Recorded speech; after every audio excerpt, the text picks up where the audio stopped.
Today, we're going to talk about Trump's policies and how they could potentially boost the growth of small cap stocks. And this should be a topic of great interest to traders and investors. But first, we got to define small cap.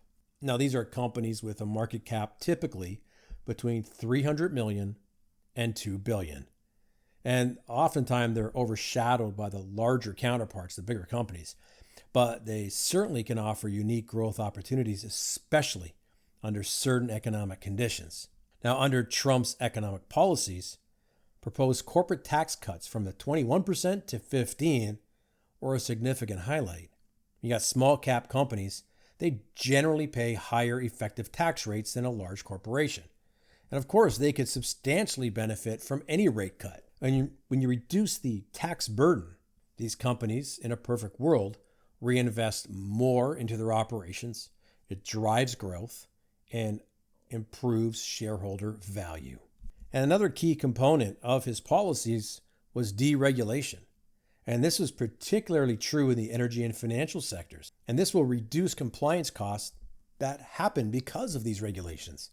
And that, again, can boost these small cap companies. Now, these firms, a lot of times they struggle with the high expenses that are associated with regulatory compliance. When you ease these burdens, all that red tape, they can improve their bottom line.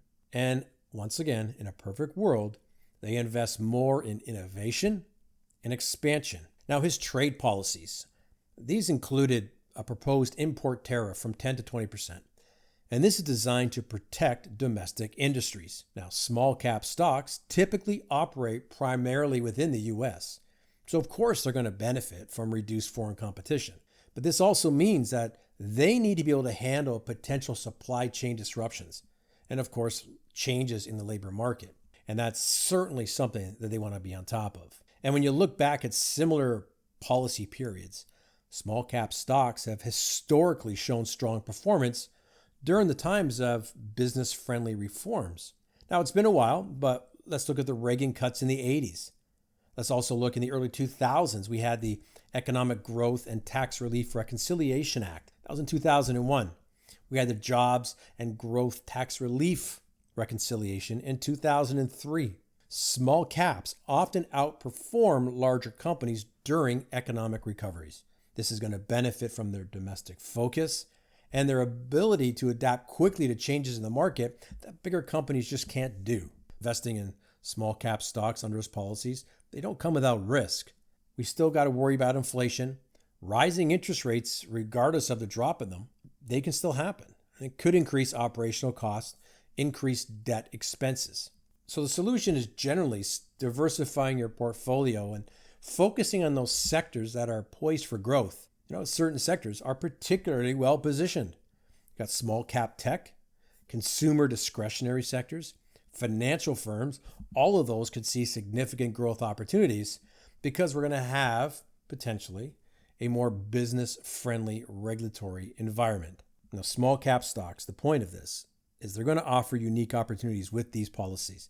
But again, they require careful consideration. And as you start researching and you start making decisions, you always have to weigh the potential benefits against risks.